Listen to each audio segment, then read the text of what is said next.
year is 1347. The month is October. Imagine you are standing on the stone docks of Messina, a busy port city in Sicily. The air is warm, smelling of salt and fish. You are waiting for trade ships coming from the Black Sea. You expect silk, spices, and grain. You expect the noise of sailors shouting and merchants haggling.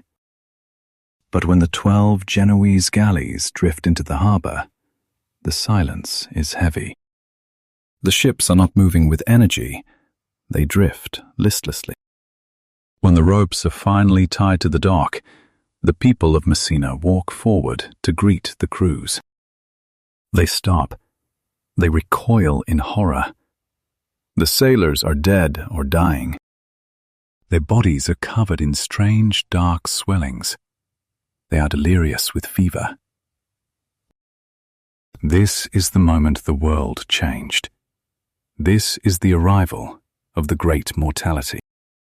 Welcome to the London Gritty Chronicles. In this series, we are not just studying history. We are using one of the greatest books ever written, Giovanni Boccaccio's The Decameron, to master the English language. Over the next 10 parts, we will travel back to the mid-14th century. We will walk through the streets of Florence during the Black Death. We will meet 10 young people who decide to escape, and through their eyes, we will learn how to tell stories, how to report what others say, and how to use the vocabulary of society, fear, and survival. We begin here, at the beginning of the end. The ships in Messina brought more than just dying sailors. They brought a biological engine of destruction. Historians and scientists today generally agree that the disease was the bubonic plague, caused by the bacterium Yersinia pestis. It lived in the gut of fleas. The fleas lived on black rats. The rats lived on the ships. When the ships docked, the rats scurried down the ropes and into the city. Let's pause here for a moment of language focus. In English, when we describe the movement of a disease, we use specific verbs. Listen to these three: contract, transmit, and spread. To contract a disease means to catch it. You contract the flu, you contract the plague. To transmit means to pass it from one place or person to another. The fleas transmitted the bacteria to humans. To spread means to cover a larger area over time. The fire spreads, the rumor spreads, the infection spreads. In 1347, the people of Messina did not know about bacteria or fleas. They only saw the result. They saw that anyone who spoke to the sailors or touched their clothes soon developed the same terrifying symptoms. This brings us to our first major concept, the vocabulary of symptoms. Boccaccio, our guide for this series, was a writer, not a doctor. But his descriptions are so accurate that they serve as medical evidence. He describes tumors in the groin or armpits. In English, we call these swellings buboes. This is why it is called the bubonic plague. He describes black or purple spots on the skin. This is why later generations called it the Black Death. Within days, the people of Messina drove the ships out of the harbor. They tried to send the sickness away. But it was too late. The rats were already ashore. The fleas were already biting. The infection moved with terrifying speed. From Sicily, it traveled north. It hit the port of Pisa. It hit the port of Genoa. And by the spring of 1348, it reached the wealthy, beautiful city of Florence. This is where our main story begins. Florence in 1348 was one of the greatest cities in Europe. It was a city of banks, art, and high culture. It was a crowded city, with narrow streets and tall stone houses. It was the perfect environment for a contagion. Giovanni Boccaccio was in Florence when the plague arrived. He was roughly 35 years old. He was a writer, a poet, and a scholar. He watched as his city was dismantled, piece by piece. Years later, he wrote the Decameron. The title, Decameron, comes from Greek. It means 10 days. It is a collection of 100 stories told by 10 young people over 10 days. But before the stories begin, Boccaccio writes an introduction. This introduction is one of the most famous pieces of writing in history. It is a literary witness. Let's distinguish between two important terms, a historical record and a literary witness. A historical record is often dry. It deals with numbers, dates, and laws. For example, in 1348, the death rate in Florence rose by 60%. That is a historical record. It is factual. It is distant. A literary witness is different. It uses narrative techniques to make you feel the event. Boccaccio does not just count the dead. He describes the silence of the empty streets. He describes the fathers abandoning their sons. He describes the breakdown of human laws. For English learners, reading a literary witness is excellent for learning descriptive adjectives and emotional vocabulary. Listen to how Boccaccio describes the arrival of the plague. He says that no doctor's advice and no medicine could cure it. He says that the disease showed its power through inevitable death. The word inevitable is powerful. It means something that cannot be avoided. It is certain to happen. The sunset is inevitable. The collapse of the government was inevitable. In 1348, Florence, death felt inevitable. Boccaccio writes that the city officers cleaned the streets of filth to try to stop the disease. They forbade sick people from entering. They prayed to God. Here, notice the grammar of desperation. We often use the past perfect tense to describe things that happened before a past event. They had cleaned the streets, but the plague still entered. They had prayed for mercy, but the death toll rose. The past perfect, had plus past participle, helps us understand the order of events.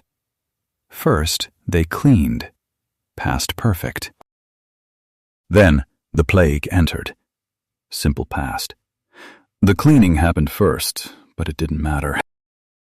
As the spring of 1348 turned into summer, the heat made the smell of the city unbearable.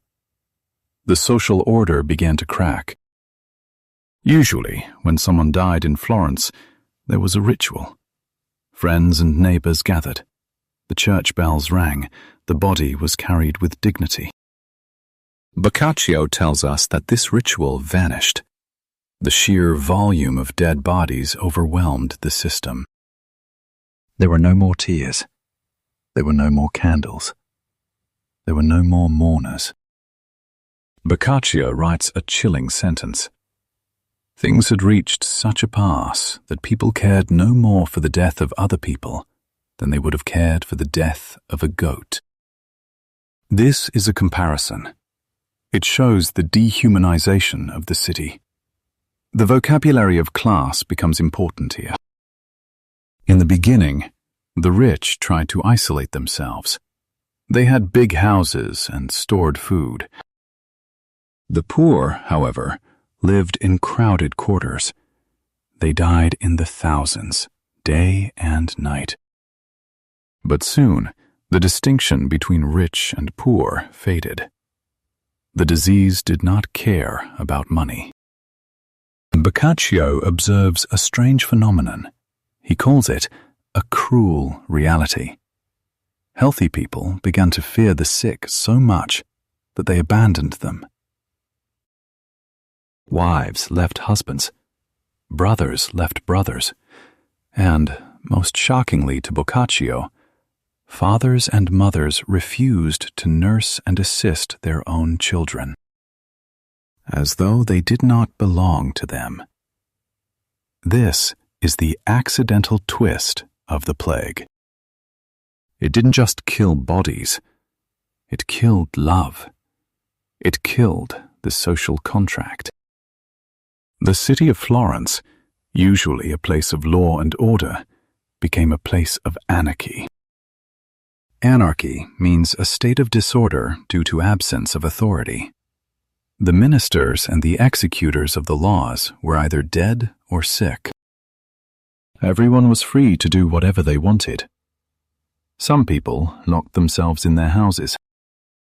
Others drank heavily and sang in the streets, celebrating their last days. Boccaccio stands in the middle of this chaos. He is watching. He is recording. He is preparing to write a book that will save his sanity. He realizes that, to survive, one must escape. Not just physically, but mentally. And so, amidst the rotting corpses and the silent churches, Boccaccio imagines a scene. He imagines a Tuesday morning in the church of Santa Maria Novella. The church is mostly empty. But there, dressed in black mourning clothes, 7 young women meet. They are friends, they are educated, they are noble, and they are terrified. They are about to make a decision that will frame the rest of our story. They are about to break the rules of their society to save their lives. But who are they? And what is the plan they whisper about in the shadows of the church? The vocabulary of planning and persuasion will be our next focus. We will see how one person convinces a group to take a dangerous risk. The rats brought the fleas brought the plague brought the chaos. Now, the chaos brings the need for a new narrative. Florence is burning with fever, the doors are locking, the bells have stopped ringing. We have established the setting. We have seen the inevitable arrival of the great mortality. Now we must meet the survivors. The church of Santa Maria Novella is vast. Today, if you visit Florence, you see tourists admiring the frescoes. But on that Tuesday morning in 1348, the church was a tomb. The only sound was the murmuring of prayers. 7 young women gathered in the corner. They were not kneeling at the altar. They were sitting in a circle, their faces pale, their rosaries in their hands. Welcome back. We are standing in the shadows, listening to a conversation that will save their lives. In narrative storytelling, this is called the inciting incident. It is the moment where the characters decide to stop waiting and start acting. The leader of the group is Pampanea. She is the eldest, 28 years old. In the 14th century, 28 was a mature age. She is wise, noble, and persuasive. She looks at her friends, Philomena, Emilia, Lauretta, Neophile, Elissa, and Fiammetta. She sees their fear. She speaks. This moment offers us a perfect opportunity to learn about reported speech. In English, there are 2 ways to tell someone what another person said. First, there is direct speech. This uses quotation marks. Example: Pampanea said, we are staying here to die. Second, there is reported speech or indirect speech. This describes the speech without quotes. Example: Pampanea said that they were staying there to die. Notice the change? We are changes to they were. When we report speech from the past, we usually shift the verb tense one step back into the past. Present simple becomes past simple. I want to leave becomes she said she wanted to leave. Pampanea argues that their behavior is foolish. She asks a rhetorical question. What are we waiting for? She points out that the laws of the city have collapsed. She observes that the criminals are looting the houses of the dead. She describes the city not as a home, but as a graveyard. She proposes a radical plan. She suggests that they leave Florence. She suggests that they retreat to the countryside, where they have country estates. Here we encounter the vocabulary of refuge. A refuge is a place of safety. Synonyms include sanctuary, haven, and shelter. To flee means to run away from danger. To retreat means to move back to a safer position. Pampanea argues that nature is safer than the city. In the country, the air is fresher, the birds are singing, the hills are green. Most importantly, there are fewer people, which means fewer chances to contract the sickness. The other women listen. They want to go, but there is a problem. Philomena, who is described as very prudent, meaning careful, raises a social objection. She says, "We are all women." In 1348, society had strict rules about gender. Women were rarely allowed to travel alone. It was considered dangerous and improper. Philomena argues that women are fickle, quarrelsome, suspicious, timid, and fearful. These are negative adjectives. Fickle means changing your mind often. Quarrelsome means likely to argue. Timid means easily frightened. Philomena warns that if they go alone, their group will fall apart. They need guidance. In her mind, guidance means men. This creates a tension.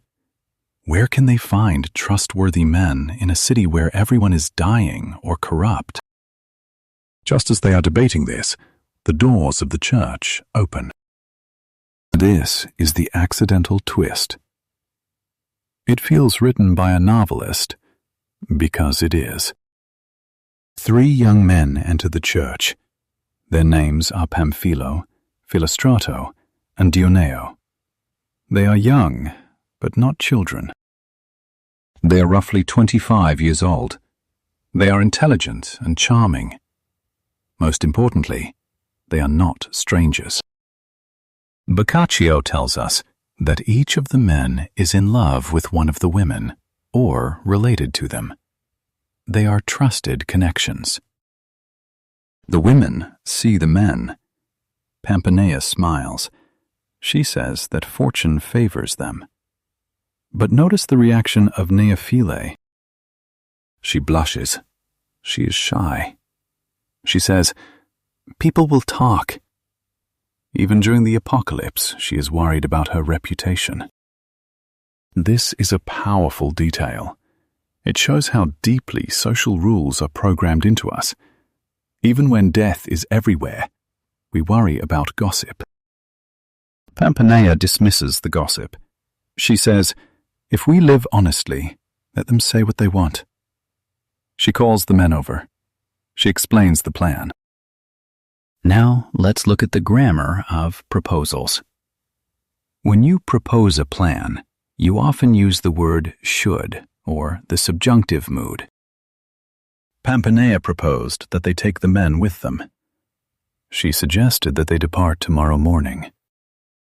The men think the women are joking at first. Why would 7 noble ladies invite 3 young men to run away with them? It sounds like a fantasy. But when they see the seriousness in the women's faces, they agree. They too are tired of burying their friends. They too want to survive. They make a plan. They will meet at dawn the next day. They will take their servants. They will pack food and wine. They will leave the city of flowers, which has become the city of death. This group of 10, 7 women and 3 men, is known as the Brigata. The word Brigata implies a company, a brigade, a close-knit group of friends. Before we end Part 2, let's solidify 3 key vocabulary words about social structure. Hierarchy, a system where people are ranked one above another. The hierarchy of Florence has broken down. Propriety, the state of conforming to accepted standards of behavior. Neophile worried about propriety. Alliance, a union formed for mutual benefit. The women and men formed an alliance to survive. The decision is made. They are leaving the horror behind. But where are they going? And what will they do when they get there? They are not just running away from something. They are running towards something. They are running towards the creation of a new world, built on stories. Tomorrow morning, the gates of Florence will open. The 10 friends will step out into the Tuscan countryside. The silence of the church will be replaced by the sound of birds and wind. But the shadow of the plague is long. It stretches far beyond the city walls. Can you outrun a pandemic? Or do you have to outsmart it? Wednesday morning arrives with a pale, grey light. The 10 friends meet at dawn. They walk quickly. They do not look back at the walls of Florence. They do not look at the smoke rising from the burning pyres. They walk for only 2 miles. In the 14th century, 2 miles was enough to enter a different world. They climb a small hill away from the main roads. At the top, there is a palace. This is not a ruin. It is a beautiful estate with a large courtyard, spacious halls and loggias. Those are open-sided galleries that let in the breeze. The gardens are full of flowers. There is a well with cool water. The servants have arrived before them. The beds are made. The tables are set with white cloths. There are silver cups and jugs of wine. It seems like a dream. Welcome back. We have just crossed the threshold from the macabre to the idyllic. Let's pause on these 2 powerful adjectives. Macabre describes something disturbing, usually related to death or injury. The streets of Florence were macabre. Idyllic describes a time or place that is happy, peaceful, and picturesque. The country palace is idyllic. The contrast is deliberate. Boccaccio wants us to feel the relief of escape. But relief is not enough. Pampinea, the leader, knows that chaos can follow them. If they do not have rules, they will argue, they will worry, they will fall into despair. So she gathers everyone in the garden. She stands under a laurel tree. She speaks. To ensure that our well-being continues, she says, we need a leader.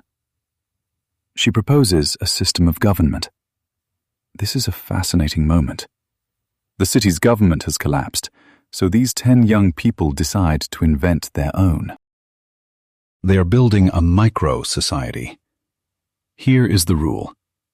Every day, one person will be the king or queen. That person will wear a crown of laurel leaves. That person will decide the schedule. That person will decide the topic of conversation. And that person will decide what they eat and when they sleep. This brings us to our grammar focus, modals of obligation. In English, when we create rules or laws, we use specific modal verbs, must, shall, and have to. You must obey the Queen. Strong obligation, internal authority. We have to prepare dinner before sunset. External necessity. The king shall decide the theme. Formal, legalistic obligation. Pampanea is elected the first queen. Her first rule is strict.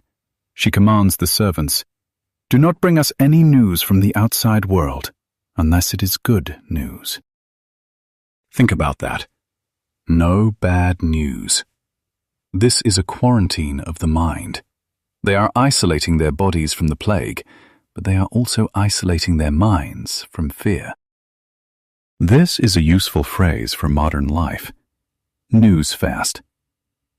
To go on a fast usually means to stop eating, but a news fast means to stop consuming the news to protect your mental health. Pampanea invented the news fast in 1348. The group agrees. They spend the morning singing and walking. They eat a fine lunch. They nap during the heat of the day. But then the sun begins to lower. The shadows lengthen. This is the dangerous time. This is when the mind starts to wander back to the horrors they left behind. Pampanea knows this. She claps her hands. She orders everyone to sit on the grass in a circle. "It is not good to just sit and think," she says.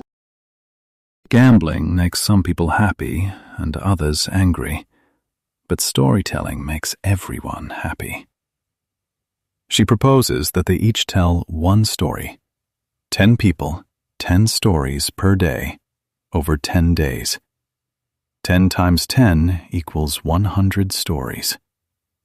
This is the structure of the Decameron. But why stories? Why not just play music? Stories are a way to organize chaos. A story has a beginning, a middle, and an end. The plague had no logic. It killed the good and the bad. But a story creates logic. A story gives you control. In English, we have a word for this: agency. Agency is the capacity to act and make choices. In the city, they had no agency. They were victims. In the story circle, they have agency. They are creators. Pampanea looks at the young man to her right. His name is Panfilo. She commands him to begin. The first day has no specific topic. The theme is free. Panfilo smiles. He clears his throat. He begins the first story of the 100. "Dear ladies," he begins. His story is not about the plague. It is not about death. It is about a man named Sir Cappelletto. Sir Cappelletto is, to put it mildly, a terrible person.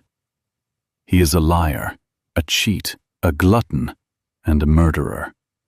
He is the worst man who ever lived. But he falls sick and is dying in a foreign house. He calls for a priest to make his final confession. The vocabulary of character traits is rich here.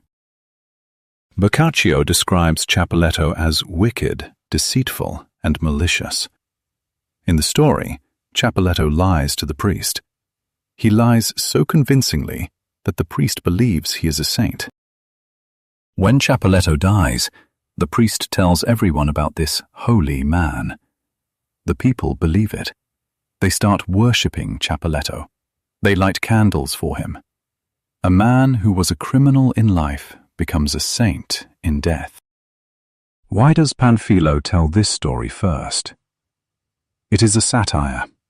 Satire is the use of humor, irony, or exaggeration to criticize people's stupidity or vices.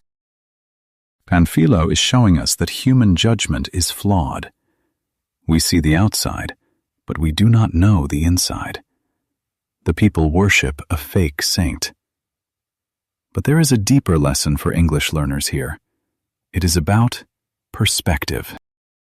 The story shows us that truth can be manipulated by words. Capuletto used words to change his reality, just like the 10 friends are using words to change their reality. As Panfilo finishes his story, the ladies laugh. The tension breaks. The fear of the plague recedes, pushed back by the power of a good lie. The sun sets. The crickets begin to chirp. One by one, the other 9 tell their stories. They tell tales of monks, of kings, of clever wives. They laugh, they blush. But the night is coming. And with the night comes the silence. Pampanea ends the day. She takes off the laurel crown. She must choose the next ruler. She turns to Philostrato. Philostrato is different. His name means crushed by love. He is melancholic. He is sad. He takes the crown. He looks at the group. "Tomorrow," he says, "we will not have a free theme." He sets the topic for day 2, and his topic will challenge the happiness they have built. What does he choose? And how does the mood shift when the king demands stories of misfortune? We will find out as the sun rises on the 2nd day. The sun climbs higher over the Tuscan hills. The air is warm, buzzing with bees and the distant sound of sheep bells. But in the shade of the laurel trees, the mood has shifted. Philostrato, the new king, has spoken. He is a man who sees the world through a dark lens. He has commanded that today the stories must follow a specific pattern. Those who, after suffering various misfortunes, achieve a happy result they did not expect. This is the theme of Fortuna. In the medieval mind, fortune was not just luck. It was a force. Often depicted as a woman spinning a giant wheel, the rota fortunae. Sometimes you are at the top of the wheel, kings, rich merchants. Sometimes the wheel turns and you are at the bottom, beggars, corpses. The plague was the ultimate turn of the wheel. Welcome back. Today, we look at the vocabulary of risk and reversal. Philostrato's theme forces the group to confront the chaos of life. They cannot just tell happy stories. They must tell stories where things go wrong before they go right. This narrative structure is often called the U-turn. Status quo, everything is fine. Disaster, the fall.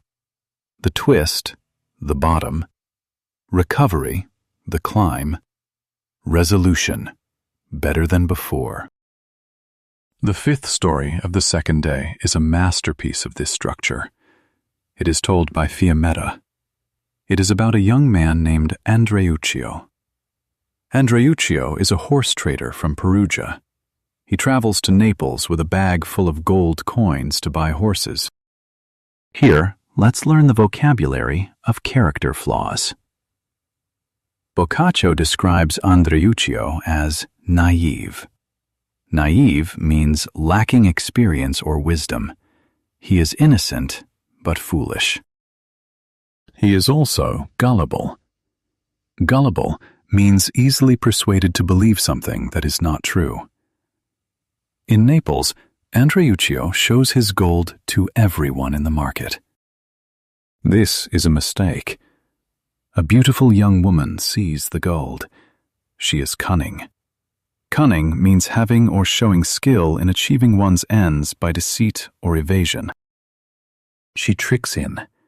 She claims to be his long-lost sister. She invites him to her house. He believes her. He goes to her home. He takes off his clothes to sleep. And then the accidental twist happens. Andreuccio needs to use the restroom. In the 14th century, this was often a wooden plank over an alleyway. He steps on the plank. The plank breaks. Andreuccio falls. He plummets out of the house and lands in a pile of filth in the alley below. The word filth here is polite. Boccaccio is more graphic. It implies excrement. So, here is our hero, naked, smelling terrible, locked out of the house, and his gold is still inside with the sister. He has lost everything. He is at the bottom of the wheel of fortune.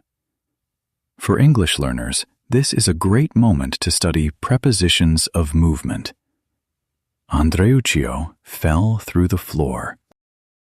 He fell into the alley. He shouted at the window. He banged on the door. Now, the story gets darker. Andreuccio wanders the streets of Naples at night. He tries to wash himself in a well, but he gets scared away. Then he meets two thieves. They are grave robbers. A grave robber is someone who steals from tombs. They tell Andreuccio, "Forget your gold." The Archbishop of Naples died today. He is buried with a ruby ring worth 500 gold florins. Help us steal it, and we will split the money. Andreuccio is desperate. He agrees. This introduces the vocabulary of complicity. Complicity is the state of being involved with others in an illegal activity. He is no longer just a victim. He is now a criminal. They go to the cathedral. The tomb is heavy marble. They prop up the lid with a stick. The thieves tell Andreuccio to climb inside the tomb to get the ring. He climbs in. He grabs the ring. But then he realizes, these men are thieves. They will leave me here. So he hides the ring. He tells them, "The ring isn't here." The thieves get angry. They pull the stick away. The heavy marble lid slams shut. Andreuccio is trapped inside a stone coffin with a dead archbishop. The terror here is palpable. It is claustrophobic. Claustrophobia is the fear of enclosed spaces. He faints from fear. This is the ultimate low point. He went from a rich merchant to a naked prisoner in a tomb. But remember the theme. Misfortune turned to joy. While Andreuccio is crying inside the tomb, he hears noise outside. Another group of thieves has arrived. And who is leading them? A priest. The priest wants the ring too. The priest and his men open the tomb. The priest is brave. He puts his legs into the tomb to climb down. Andreuccio sees the legs. He decides to act. He grabs the priest's leg and bites it as hard as he can. The priest screams in terror. "A ghost! A demon!" He scrambles out of the tomb. The thieves run away in panic, leaving the tomb open.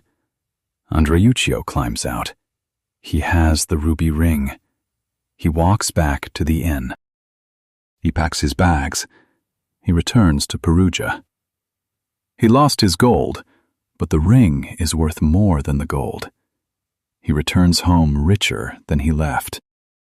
This story teaches us about resilience. Resilience is the capacity to recover quickly from difficulties. Andreuccio was stupid, yes, but he didn't give up. When the wheel turned down, he waited. When it turned up, he bit the priest. For the listeners of our English series, this story offers a powerful lesson in connectors of contrast.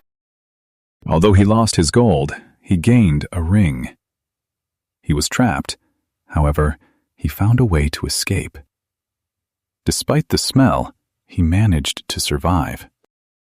These words, although, however, despite, act like hinges. They allow you to turn a sentence around, just like fortune turns a life around. As Fiammetta finishes this story, the group in the garden laughs. They laugh at the poop, at the priest, at the absurdity of it all. The laughter is a release. It pushes the horror of the plague further away. But as the laughter dies down, the shadows stretch across the grass again. Philostrato, the melancholic king, looks at the sky. "We have laughed at misfortune," he says. But misfortune is not always funny. He knows that outside their garden, people are not finding ruby rings. They are finding death. The sun sets on day 2. The servants bring wine and torches. The group eats supper. They sing songs. But there is a tension now. They have told stories of travel, of adventure, of risk. But they have not yet touched the deepest topic. The topic that truly drives the world. The topic that creates life and destroys empire. Desire. Philostrato takes the laurel crown from his head. He walks over to Neophile. Neophile is the shy one, the one who blushed earlier. He places the crown on her head. "You are queen for day 3, he says. Neophile touches the leaves. She looks at the group. Her shyness is gone. She sets a new theme. "Tomorrow," she says, "we will speak of those who, by their own efforts, have achieved an object they greatly desired, or recovered a thing previously lost." She is shifting the focus from luck, fortune, to effort, ingenuity. How do you get what you want in a world that wants to stop you? To answer that, we will need to learn the language of strategy, seduction, and silence. Silence is usually a sign of submission. When you are silent, you are listening, obeying, or hiding. But on the 3rd day, under the rule of Queen Neophile, we learn that silence can be a weapon. Neophile is the shyest member of the group, yet she chooses a theme that celebrates ingenuity. In Italian, this is industria. In English, ingenuity means the quality of being clever, original, and inventive. It is not just about being smart. It is about using your brain to get what you want when the rules say no. Welcome back to the garden. The air is buzzing with the sound of cicadas. The heat of the afternoon is heavy. Neophile calls on Philostrato, the man who loves tragedy, to tell a story. But surprisingly, he tells one of the funniest and most scandalous stories in the entire book. It is the story of Masetto da Lamporecchio. Masetto is a young, handsome, and strong peasant. He hears that a convent nearby needs a gardener. A convent is a community of nuns. He wants the job, but not because he loves gardening. He wants the job because he wants to be near the nuns. But there is a problem. The nuns will never hire a young, healthy man. They will worry about temptation. They will worry about gossip. So, Masetto devises a plan. He decides to pretend to be a deaf mute. Here is our first key vocabulary distinction.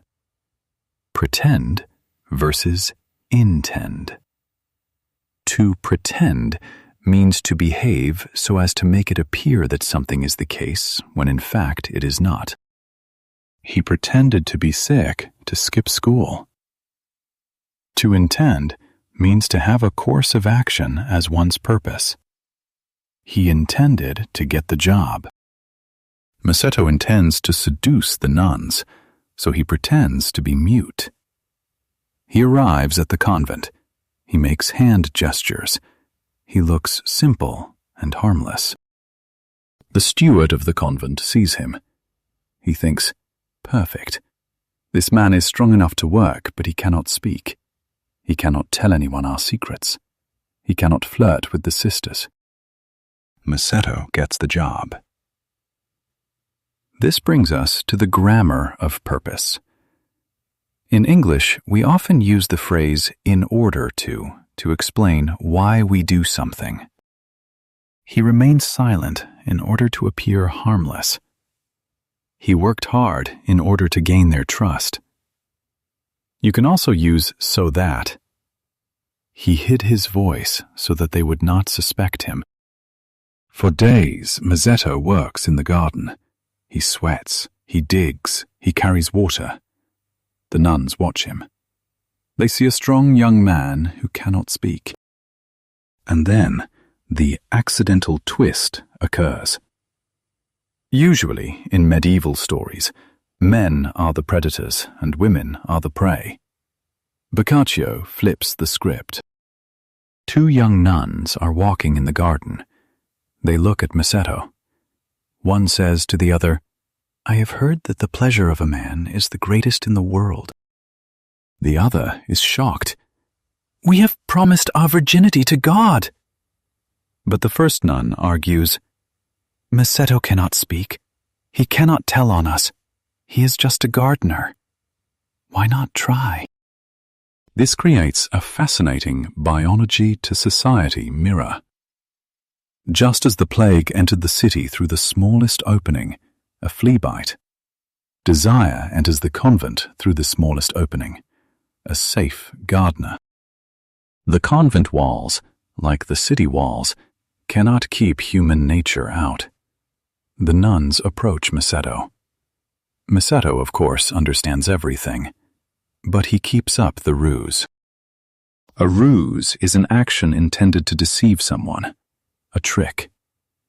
He lets them lead him into a shed. One by one, the nuns visit the gardener.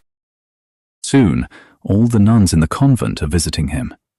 Even the abbess, the head of the convent, eventually discovers him and decides to join in. Masetto is now in a terrible position. He has achieved his goal, but the cost is too high. He is exhausted. He is working in the garden by day and satisfying an entire convent of nuns by night. He realizes that his silence is no longer a weapon. It is a trap. So, one day, while he is with the abbess, he suddenly speaks. "Madam," he says, "I have heard that one rooster is enough for 10 hens, but 10 men can barely satisfy one woman." The abbess screams, "You can speak!" Masetto nods. He says, "My speech has been restored by a miracle." This is the ultimate ingenuity. He uses a miracle to explain his sudden voice. The nuns cannot deny a miracle. If they accuse him of lying, they have to admit what they did with him. So, they accept the miracle. They come to an agreement. They rearrange the schedule so Masetto does not have to work so hard. He lives there comfortably for years, fathering many children, and eventually dies a rich man. The story is hilarious, but it teaches us a serious word: complicity. Complicity is the state of being involved with others in an illegal activity or wrongdoing. The nuns cannot punish Masetto because they are complicit in his sin. This story also teaches us about reported speech versus direct action. In the plague-stricken city of Florence, rumors were deadly. People were terrified of what others said. "They say the sickness is in the air. They say the doctors are dead." But in Masetto's story, silence was the key to survival. Boccaccio is suggesting that in a world where words, laws, prayers, orders have failed, perhaps only action matters. Neophiles Day celebrates the triumph of human wit over bad luck. While the people in Florence are dying passively, Mazzetto is actively shaping his fate. He is a trickster, yes, but he is alive. The group in the garden laughs until their sides hurt. This laughter is medicinal. It releases dopamine. It lowers cortisol. For a moment, they forget the smell of death. But the laughter cannot last forever. As the sun sets on day 3, the mood begins to change again. Neophile removes the laurel crown from her head. She looks around the circle. She must choose the next ruler. She chooses Philostrato. Wait, didn't we mention him earlier? Yes, Philostrato is the man whose name means crushed by love. He takes the crown. He does not smile. The garden seems to grow darker. The wind picks up, rustling the leaves of the olive trees. We have laughed at Mazzetto, Philostrato says quietly. We have laughed at Andreuccio. We have celebrated cleverness. He pauses. But we all know that love does not always end well. In fact, love often ends in blood. He sets the theme for day 4. Love that ends unhappily. This is a pivot point in the Decameron. We are moving from comedy to tragedy, from the idyllic to the heartbreaking. Why would they choose to tell sad stories when they are surrounded by death? Wouldn't it be better to keep laughing? Psychologists call this catharsis. Catharsis is the process of releasing, and thereby providing relief from strong or repressed emotions. By crying over a fictional story, they can release the tears they are holding back for their real families in Florence. Tomorrow we will not laugh. Tomorrow we will learn the vocabulary of grief, betrayal, and loss. Get your handkerchiefs ready. The garden is about to become a graveyard of broken hearts. The garden is silent. The sun is hidden behind a cloud. The birds have stopped singing, as if they know that today there will be no jokes. Philostrato sits on the throne. His name means crushed by love, and today he wants everyone to feel that weight. He orders the stories to be about those whose love ended in tears. Welcome back. We have moved from the comedy of day 3 to the tragedy of day 4. Why is tragedy important for language learners? Because happiness is often simple. I am happy. But sadness is complex. We need a specific vocabulary for grief. Grief, the deep sorrow caused by someone's death. Mourning, the external expression of grief, wearing black, crying. Despair, the complete loss or absence of hope. Philostrato calls on Philomena to tell a story. She tells the tale of Lisabetta of Messina. This story is one of the most famous in the Decameron. It is grotesque, beautiful, and deeply sad. It begins with a young woman named Lisabetta. She lives with her 3 brothers. They are wealthy merchants. They care about money, status, and reputation. Lisabetta falls in love with a young man named Lorenzo. Lorenzo is handsome and kind, but he is an employee. He works for the brothers. He is poor. Here is the vocabulary of class conflict. In 1348, class was everything. A woman of high status could not marry a man of low status. The brothers discover the affair. They do not yell. They do not argue. They are silent. Remember the careful certainty of the historical record? The brothers represent the cold, hard facts of history. They decide to fix the problem quietly. They invite Lorenzo to go out of the city with them. They say they are going on a business trip. They take him to a lonely spot. They kill him. They bury his body in the dirt. They return to Messina and tell everyone, "Lorenzo has gone away on business." This is a lie of omission.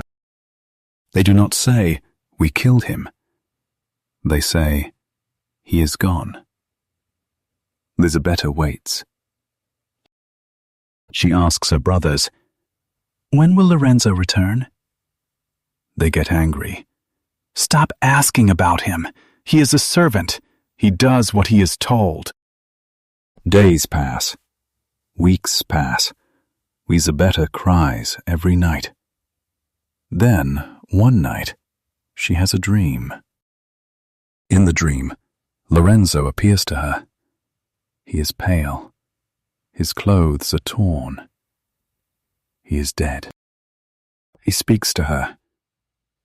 "My love," he says, "I cannot return to you. Your brothers have killed me." He tells her exactly where his body is buried. This brings us to a powerful grammar point, the third conditional. We use this to talk about the past and imagine a different result. If the brothers had not been so cruel, Lisabetta and Lorenzo would have been happy. If she had known the truth earlier, she might have saved him. Structure: if plus past perfect, would have plus past participle. Lisabetta wakes up. She believes the dream. She takes a servant and goes to the spot Lorenzo described. She digs in the dirt. She finds his body. It is fresh. It is not yet decayed. She wants to take him home to give him a proper burial. But he is a full-grown man. He is too heavy. She cannot carry him. She is desperate. She needs a part of him to keep. So, she takes a knife. She cuts off his head. She wraps the head in a cloth. She hides it in her apron. She reburies the body and goes home. This is the macabre element we spoke of earlier. It is horrific. But in Boccaccio's hands, it becomes an act of love. Back in her room, Lisabetta puts the head inside a large, beautiful pot. She covers the head with dirt. And in the dirt, she plants seeds of basil. Basil is a fragrant herb. We use it in cooking. But in this story, it is a symbol. She waters the basil not with water, but with her tears. She cries over the pot every day. She sits next to it. She talks to it. The basil grows. It becomes huge. It becomes thick and green and smells wonderful. Why? Because the soil is fertilized by the decaying head of her lover. This is the biology to society mirror. In the real world of 1348, the rotting bodies in the streets were creating sickness. They were creating death. But in Lisabetta's room, the rotting head creates beauty. It creates a lush, green plant. Boccaccio is showing us that art, the story, can transform ugly reality, death, into something beautiful, the basil. But the story must end in tragedy. The neighbors notice that Lisabetta never leaves the pot. She is wasting away. She is becoming thin and pale. They tell her brothers. The brothers are suspicious. Suspicious means having a cautious distrust of someone or something. They steal the pot. They empty the dirt. They find the head. They recognize Lorenzo's curly hair. They are terrified, not of the ghost, but of the law. They fear that the murder will be discovered. So they rebury the head and flee to Naples. They escape justice. And Lisabetta? She wakes up and finds her pot gone. She asks for it. She begs for it. She cries, "Where is my pot of basil?" She does not ask for Lorenzo. She asks for the pot. The pot is Lorenzo now. She cries until she dies. Philomena finishes the story. The garden is silent. There are tears in the eyes of the ladies. Even the men look down at their shoes. This story teaches us about the vocabulary of obsession. Fixation, an obsessive interest in something. Delusion, a belief that is not true. Though her dream was true, her relationship with the plant was a delusion. Wasting away, to become thin and weak because of illness or sadness. It also highlights the difference between a literary witness and a historical record. A historian would write, Lorenzo was murdered by his employers in 1348. Boccaccio writes, she watered the basil with her tears until it grew thick and sweet. The historian gives us the fact. The literary witness gives us the feeling. English learners often focus on facts, vocabulary, grammar rules. But to master the language, you must focus on feeling. You must understand the emotional weight of words like grief, longing, and despair. Philostrato nods. He is satisfied. He has made them feel the pain of the world. The fourth day continues with more tragic stories. Stories of lovers drinking poison. Stories of suicides. It is a heavy day. It exhausts them. As the sun sets, the group is drained. Philostrato takes off the laurel crown. He looks at the group. He realizes that too much sadness is dangerous. It kills the spirit, just as the plague kills the body. He turns to Fiammetta. Fiammetta is a vibrant character. Her name means little flame. He places the crown on her head. We have cried enough, Philostrato says. Tomorrow you must fix us. Fiammetta smiles. She understands the rhythm of life. After the storm comes the sun. Tomorrow, she announces, we will speak of lovers who, after many difficulties, finally find happiness. She is bringing back the happy ending. But notice the pattern. Day 2, misfortune to happiness. Day 3, cleverness. Day 4, tragedy. Day 5, tragedy to happiness. They are oscillating. They are going up and down, just like the fever of a sick patient. Up and down, hot and cold. As they go to sleep on the fourth night, the air feels a little lighter. They have faced the worst fears, loss, death, betrayal, and they have survived the day. But outside the garden, the plague is changing. It is not just killing individuals now. It is killing institutions. The banks are failing. The church is empty. Can a happy ending in a story really fix a broken world? Or is it just a temporary painkiller? Join us for part 7, where we will meet the nightingale and learn how to use the vocabulary of negotiation and reconciliation. The sun rises on day 5, and the air is different. Yesterday, the garden felt like a cemetery. Today, it feels like a wedding. Queen Fiammetta, whose name means little flame, wears the laurel crown. She is vibrant, warm, and determined to burn away the shadows of the previous day. Enough weeping, she commands. Today we speak of lovers who, after many difficulties, attain happiness. This is the happy ending we promised. But in Boccaccio's world, a happy ending does not always mean a fairy tale. It often means a compromise. It means surviving the chaos of passion and finding a stable place in society. Welcome back. Today, we focus on the vocabulary of euphemism and negotiation. A euphemism is a mild or indirect word or expression substituted for one considered to be too harsh or blunt when referring to something unpleasant or embarrassing. He passed away instead of he died. She is expecting instead of she is pregnant. In the 14th century, sexuality was surrounded by euphemisms.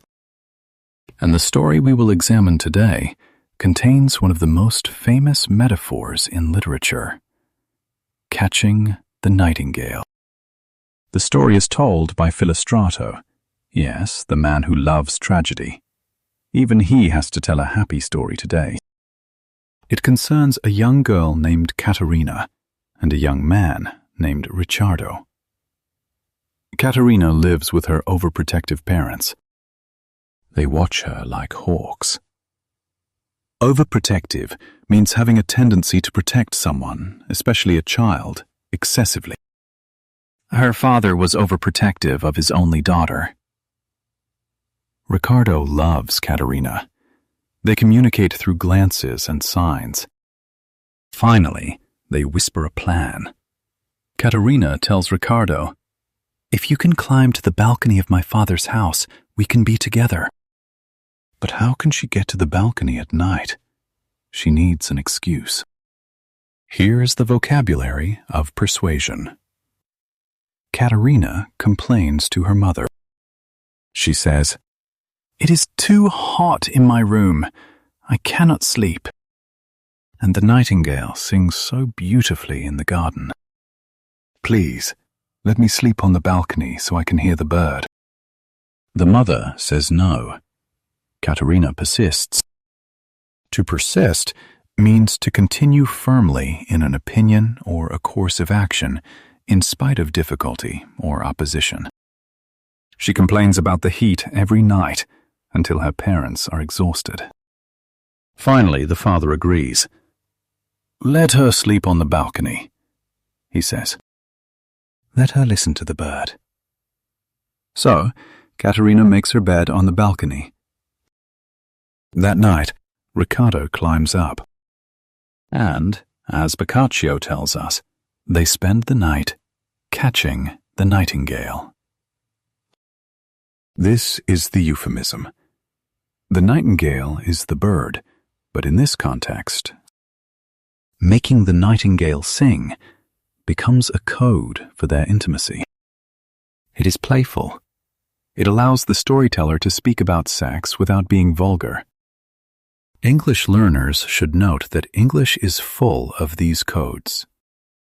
"They slept together" usually implies more than sleep. "They are seeing each other" implies a romantic relationship. But biology has a way of ruining plans. The lovers are exhausted. They fall asleep. And they oversleep. The sun rises. The father, Lisio, wakes up. He thinks, "I wonder how my daughter slept with the nightingale." He walks to the balcony. He pulls back the curtain. And there they are. Caterina and Riccardo are asleep in the same bed. Caterina's hand is resting on, well, let's just say she is holding the nightingale. This is the moment of discovery. In a tragedy, day 4, the father would grab a sword and kill them both. But this is day 5. This is the day of happy endings. So, instead of killing them, Lisio calls his wife. "Come here," he whispers. "Your daughter has caught the nightingale," and holds it fast in her hand. The mother wants to scream. The father silences her. "Be quiet," he says. "Ricciardo is a noble young man. He is rich. He comes from a good family. If we handle this correctly, we can turn this scandal into a marriage. This brings us to the vocabulary of negotiation. Settlement. An official agreement intended to resolve a dispute or conflict. Compromise. An agreement reached by each side making concessions. Ultimatum. A final demand or statement of terms, the rejection of which will result in retaliation or a breakdown in relations. Lizio wakes Ricciardo up. Ricciardo is terrified. He thinks he is about to die. He begs for mercy. "Forgive me, sir." It was the power of love. Lizio looks at him sternly. He gives him an ultimatum. "Riccardo," he says, "you have two choices. Option A, you die right now. Option B, you take this girl as your lawful wife, here and now." This is a classic shotgun wedding scenario, though they didn't have shotguns yet. Riccardo, who loves Caterina anyway, happily chooses option B. He borrows a ring from Lizio. He marries Caterina on the balcony, in his pajamas, in front of her parents. The accidental twist here is that the parents sanction the rebellion. To sanction has two opposite meanings in English. It is a contronym. To give official permission or approval. Positive.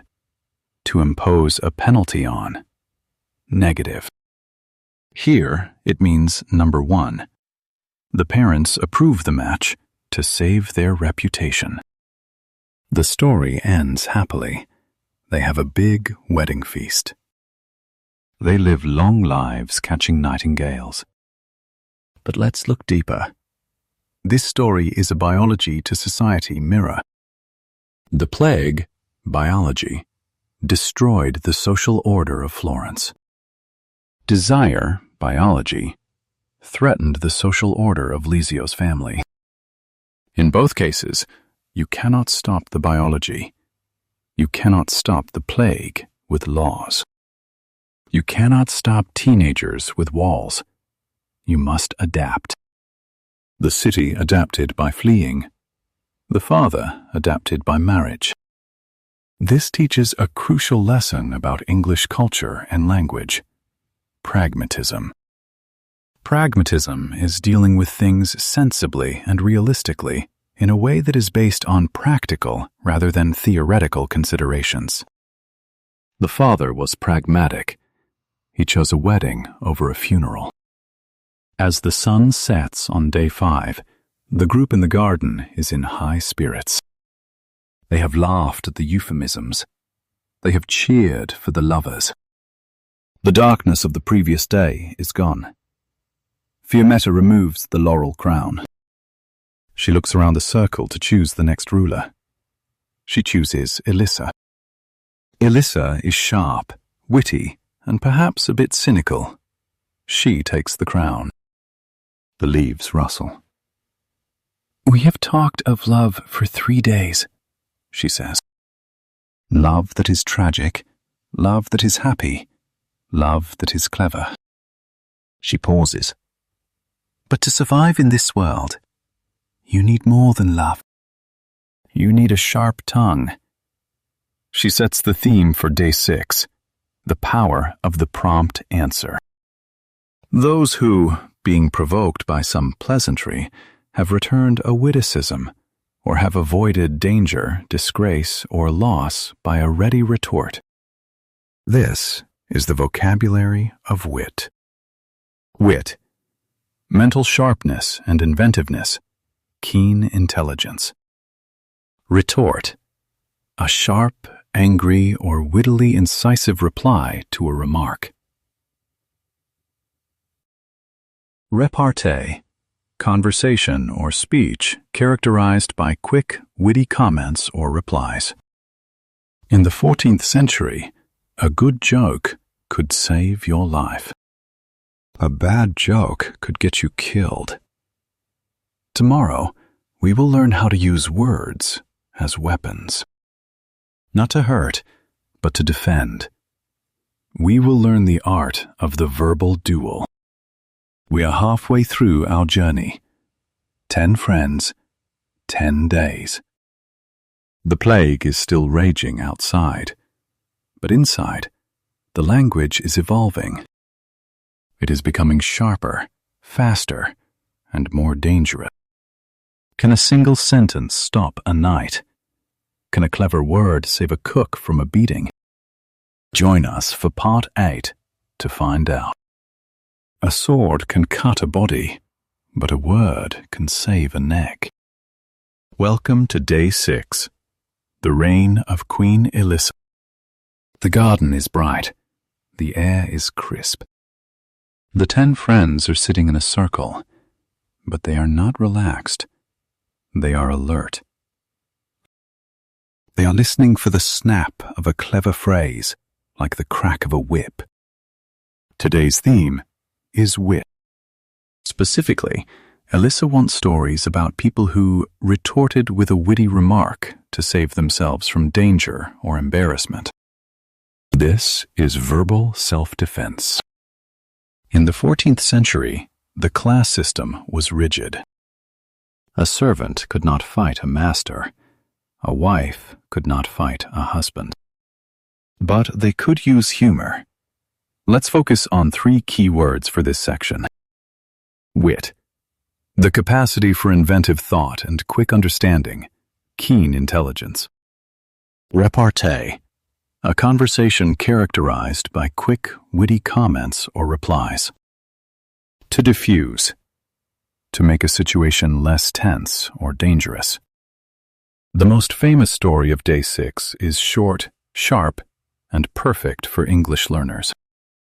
It is the story of Cicibio, the cook. Cicibio is a Venetian.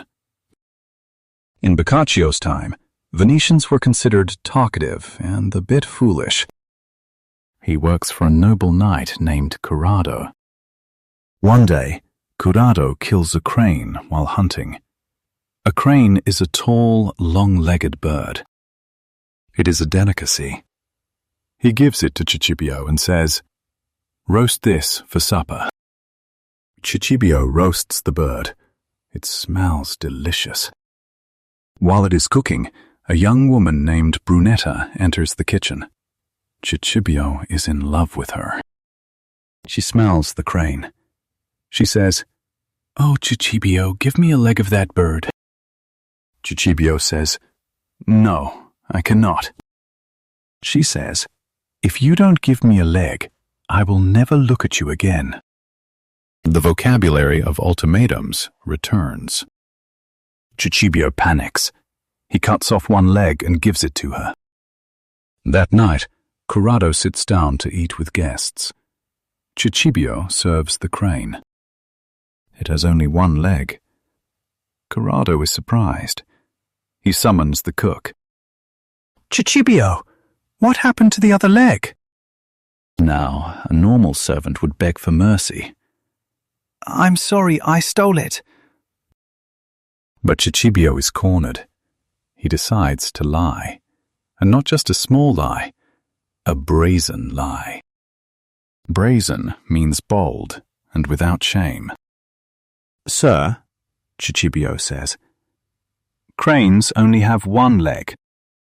Corrado is furious. "What? I have seen thousands of cranes. They have 2 legs." Cicibio insists. "No, sir, only one." "If you don't believe me, I will show you tomorrow morning." Corrado laughs angrily. "Fine. We will go to the river at dawn. If you are wrong, I will have you beaten until you cannot walk." This is the high-stakes moment. Cicibio sleeps badly. At dawn, they ride to the river. Cicibio is terrified. He looks for an escape. But then, he sees the cranes. There are 12 of them. They are sleeping. When cranes sleep, They stand on one leg and tuck the other into their feathers. Cicibio points. Look, master, one leg, just as I said. Corrado sees them. He is annoyed. He rides closer and shouts loudly, "Ho! Ho!" The noise wakes the birds. They put down their other legs and fly away. 2 legs, obviously. Corrado turns to Cicibio. Well, you liar, they have 2 legs. Here is the moment of wit. Cicibio does not apologize. He does not run. He looks at his master and says, "Yes, sir, but you did not shout, 'Ho, ho,' at the bird on the table last night. If you had shouted at it, it would have put down its 2nd leg, too." Corrado freezes. The answer is absurd. It is ridiculous. But it is clever. It acknowledges the lie without admitting guilt. Corrado bursts out laughing. His anger vanishes. He slaps his leg. You are right, Cicibio, he says. I should have shouted at the roast. Because of this joke, Cicibio is forgiven. The tension is diffused. This story teaches us about conditional grammar. If you had shouted, it would have put down its leg. This is the 3rd conditional again, talking about a past that didn't happen. But deeper than grammar, it teaches us about social lubricant. Lubricant reduces friction. In a hierarchy, humor is the lubricant that prevents the machine from breaking.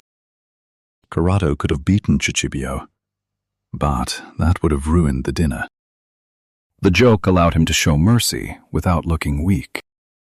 The stories of day 6 are all like this. Quick. Punchy. A woman tells a sexist man that women are better than men. A painter insults a lawyer. A poet mocks a knight. It is a day of intellectual survival. While the plague attacks the body, these stories sharpen the mind.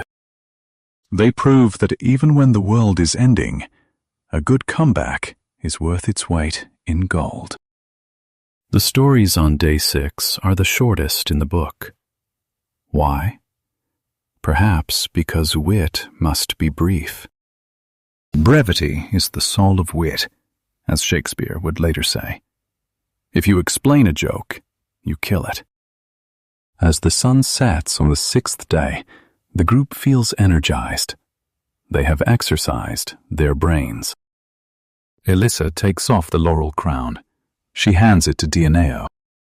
He is the charming, rebellious one. He always tells the last story of the day. He is the trickster. He takes the crown. He grins. We have talked of wit, he says. We have talked of words. He leans forward. But words are cheap. Actions speak louder. He sets the theme for day 7. Tricks played by wives on their husbands. We are moving from verbal tricks to physical pranks. From the abstract to the concrete. From the kitchen to the bedroom.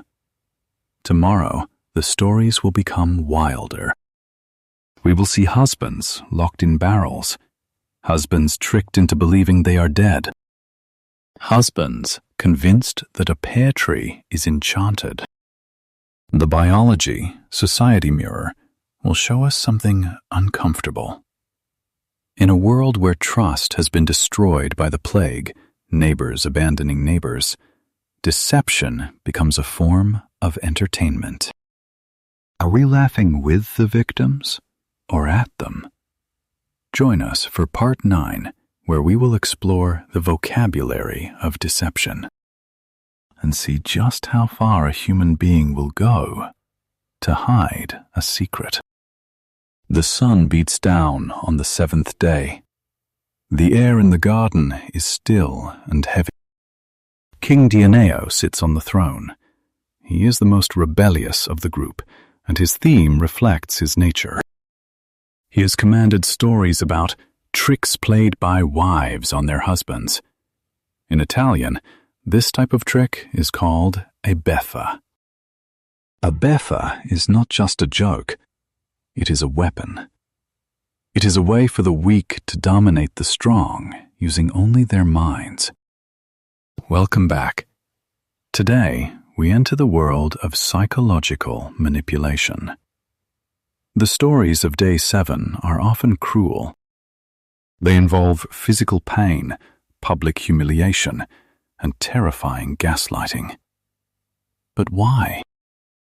Why do these noble, polite young people enjoy stories of cruelty? Perhaps because the plague is the ultimate cruelty. It attacks without reason. By telling stories where human intelligence controls the cruelty, the group reclaims a sense of power. Let's look at the most famous story of Day 7, the enchanted pear tree. It is told by Panfilo. The characters are Lydia, a beautiful, intelligent, and unhappily married woman. Nicostrato, her wealthy, older husband. Pyrrhus, a handsome servant whom Lydia loves. Lydia wants to be with Pyrrhus, but Nicostrato is always watching. So, Lydia decides to stop hiding. She decides to change her husband's reality. This brings us to a very modern English concept: gaslighting. Gaslighting means manipulating someone into questioning their own sanity or perception of reality. She gaslit him into believing he was crazy. Lydia tells Pyrrhus to wait at the base of a large pear tree in the garden. She tells Nicostrato, "Husband, I am thirsty. Climb the tree and get me a pear." Nicostrato climbs the tree. From the top branches, he looks down. And what does he see? He sees Lydia and Pyrrhus entangled on the grass. Nicostrato screams, "What are you doing, you wretches?" He scrambles down the tree, shouting in rage. But when he hits the ground, Lydia and Pyrrhus are sitting quietly apart. They are fully dressed. They look confused. "Husband?" Lydia asks. "Why are you shouting?" Nicostrato is shaking. "I saw you! I saw you with Pyrrhus!" Lydia looks at him with concern. "Husband, you are tired. You must be hallucinating." "We have been sitting here talking about the harvest." Nicostrato is confused. He climbs the tree again to check. From the top, he looks down. Again, he sees them together. He climbs down. Again, they are apart. This is the mechanism of the beffa. It relies on repetition. If you tell a lie once, it is a lie. If you tell it 3 times, it becomes a possibility. If you tell it 10 times, it becomes the truth. Finally, Lydia says, "It must be the tree. The tree is enchanted. It makes whoever climbs it see terrible illusions." She orders Pyrrhus to cut the tree down immediately. Nicostrato, relieved that his wife is faithful, watches the tree fall. He apologizes to them for his anger. He says, "I could have sworn I saw you." But he accepts the lie, because the lie is more comfortable than the truth. This story is perfect for studying verbs of perception. In English, we use specific grammar with verbs like see, watch, hear, and feel. Structure A. Verb plus object plus dash ing form. Continuous action. He saw them kissing. He saw part of the action, or the action in progress. Structure B. Verb plus object plus bare infinitive. Completed action. He saw the tree fall. He saw the whole event from start to finish. In the story, Nicostrato saw them lying on the grass. He watched the servant cut the tree. The vocabulary of illusion is also key here. Hallucination, an experience involving the apparent perception of something not present. Delusion, a rigid belief in something that is not true. Mirage, an optical illusion caused by atmospheric conditions. Nicostrato suffers from a delusion caused by his wife's deception. As the story ends, the group in the garden laughs. They laugh at the stupidity of the husband. They laugh at the cleverness of the wife. But underneath the laughter, there is a dark truth. The biology-society mirror is clear. In the city of Florence, the plague made people see things. Fever caused hallucinations. People saw demons. They saw miracles that weren't there. In the garden, the storytellers are mimicking this confusion. They are asking, what is real? Is reality what you see with your eyes? Or is reality what people tell you is true? Nicostrato chose to believe the story over his eyes. Society often does the same. We believe the narrative that makes us feel safe. Days 8 and 9 pass quickly in our summary. Day 8 continues the theme of tricks. The tricks get harsher. A scholar locks a woman in a tower, naked in the summer sun, to punish her. Day 9 is a free theme again, led by Queen Amelia. The stories become a mix of everything, horror, comedy, and philosophy. But as the sun sets on day 9, the group is tired. They have been in the garden for nearly 2 weeks. They have told 90 stories. They have lived 90 lives. The real world is calling them back. The food is running low. The servants are anxious. And the laurel crown passes to the final king. Panfilo. Panfilo is the most rational, the most balanced of the men. He takes the crown. The wind is cooler now. The summer is fading. We have laughed, Panfilo says. We have cried. We have tricked each other. He looks at the horizon, towards the invisible walls of Florence. Tomorrow is our last day. And for our last day, we will not speak of tricks. We will not speak of death. He sets the final theme, the theme that will try to heal the world. Magnificence. Those who have performed liberal or munificent deeds in matters of love or other things. Magnificence, generosity, noble action. After all the chaos, the cheating and the lying, they want to end with virtue. Can a story about goodness cancel out a week of stories about evil? Can they build a moral bridge back to the city of the dead? Join us for the final part 10. We will calculate the cost of survival. We will learn the vocabulary of legacy and redemption. And we will finally answer the question, did the Decameron save them, or just delay the inevitable? The final morning breaks over the hills of Fiesole. The air is cool, carrying the scent of pine and cypress. King Panfilo wears the laurel crown. He is the last king. He stands before the group. His face is serious. We have spent 9 days running away, he says.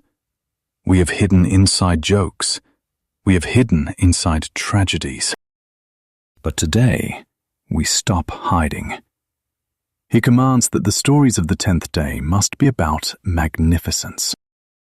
This is a word we rarely use in modern English, but it is vital here. Magnificence comes from Latin. Magnus, great, plus facere, to do. It means doing great deeds. It means generosity on a grand scale. It is the opposite of the hoarding and selfishness we saw in the plague-stricken city.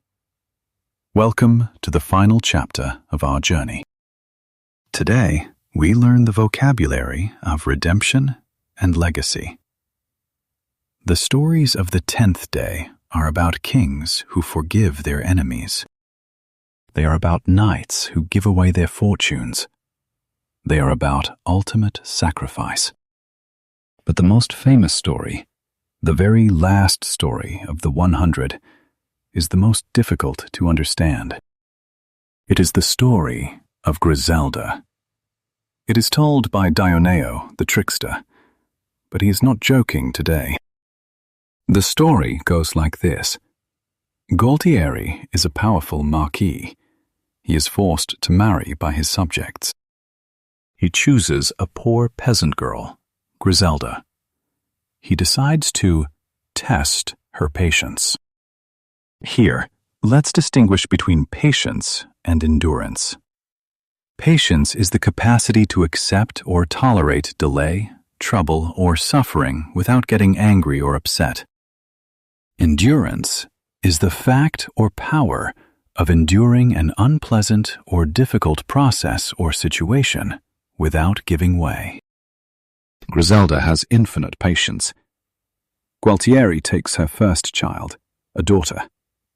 He tells her the child must be killed. Griselda does not scream. She says, "If this is your will, my lord, do it." He sends the child away to be raised in secret, but Griselda thinks she is dead. He does the same with her second child, a son. Griselda endures. Years later, he claims he has permission from the Pope to divorce her. He strips her of her noble clothes. He sends her back to her father's hut in her underwear. Griselda endures. Finally, he calls her back to the palace to be a servant for his new bride. The new bride arrives. She is beautiful. She is 12 years old. In reality, she is the daughter Gualtieri sent away years ago. Gualtieri asks Griselda, "What do you think of my new wife?" Griselda looks at the girl. She says, "She is beautiful, but do not test her as you tested me. She has been raised in luxury. She could not survive what I survived." This is the moment of revelation. Gualtieri starts to cry. He realizes that Griselda is stronger than him, stronger than fate. He reveals the truth. "This is not my new wife. This is your daughter. And this is your son. I did this to teach you how to be a wife." He restores her to her position. They live happily ever after. Modern readers often hate this story. They see it as abuse, and it is abuse. But remember the biology to society mirror. Griselda is not just a woman. She represents humanity. Gualtieri represents the plague, or a cruel god. The plague took our children. It stripped us naked. It destroyed our dignity. It tested us beyond reason. And like Griselda, humanity did not fight back with swords. We fought back with endurance. We survived. This is why Dioneo tells this story last. It is a message to the survivors in Florence. You have been tested. You have lost everything. But if you endure, you will be restored. The group in the garden is silent. The sun is high in the sky. The 100th story is finished. Panfilo takes off the laurel crown. He places it on the altar. "We have told our stories," he says. "We have built a world of words. but we cannot live here. He proposes the return. This is the hardest decision of all. To go back to the city means to go back to the smell of death. It means facing the empty houses of their parents. It means rebuilding a society that has collapsed. But they agree. They pack their belongings. They thank the servants. They walk down the hill, back toward the walls of Florence. They are not the same people who left 2 weeks ago. When they left, they were terrified victims. Now, they are storytellers. They have mastered the art of narrative control. They know that while they cannot control the bacteria, they can control how they speak about it. This brings us to our final English lesson: the grammar of legacy. Legacy is what you leave behind. When we talk about legacy, we often use the future perfect tense. By the time this book is read, we will have died. History will have judged us. Boccaccio wrote the Decameron in the Italian vernacular, the language of the people, not Latin. This was a revolutionary choice. He wanted the language to belong to everyone, not just the scholars. Geoffrey Chaucer, the father of English literature, read Boccaccio. He used these stories to write the Canterbury Tales. Shakespeare read them. The structure of storytelling to survive became a foundation of Western literature. So, did they survive? Historically, we don't know if the real people behind these characters lived or died. But in a way, it doesn't matter, because their voices survived. We are listening to them right now, 700 years later. We are using their words to learn English. We are using their fear to understand our own courage. The bridge held. As the 10 friends walk through the gates of Florence, the city is still quiet, but it is not empty, because they bring with them the most powerful tool of civilization: the story. Thank you for joining us on this journey through the London Gritty Chronicles. We have navigated the plague. We have passed the grammar of grief. We have conjugated the verbs of survival. Remember this: history is a record of what happened. Literature is a record of how it felt. And language? Language is the ship that carries us from one to the other. Keep reading, keep speaking, and never stop telling your story. This is the end of the Decameron. But for you, the student of English and history, it is just the beginning.